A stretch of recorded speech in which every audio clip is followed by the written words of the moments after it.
নাটোরে সিংড়া পৌরসভা এলাকার মধ্যে বিলতাজপুর নামে একটি গ্রাম আছে। এই গ্রামটি সাধারণত হাওর বা দ্বীপ এলাকা। এই গ্রামে স্কুল তৈরি করার মতো কোনো জায়গা নেই। তাই ব্র্যাকের পক্ষ থেকে বিলতাজপুর গ্রামে ভাসমান নৌকা স্কুলের ব্যবস্থা করে দেয়। এই স্কুলটি তৈরি করার পর লেখাপড়ার সুযোগ পায় এই গ্রামের ছেলেমেয়েরা। আর শিক্ষাতরী স্কুলটা সাধারণত দেখা যায় যে বিল এলাকায়, ওখানে দ্বীপের মতো জায়গা, হাওর বাওয়ার এলাকা, চারদিক পানি থাকে। পানির কারণে বাচ্চা কাচ্চা স্কুলে যেতে পারে না। একটা শিক্ষাতরী নামে একটা নৌকার উপর স্কুল করা হয়েছে।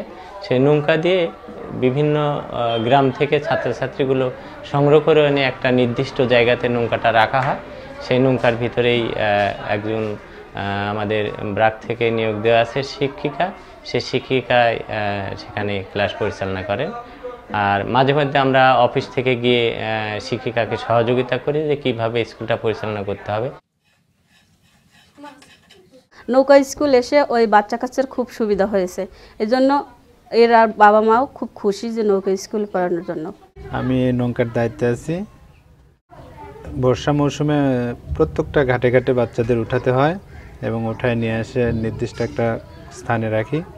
তারপর শিক্ষক এসে ছাত্রছাত্রীদের পড়াশোনা শুরু করে, আমি নৌকা থেকে নেমে যাই।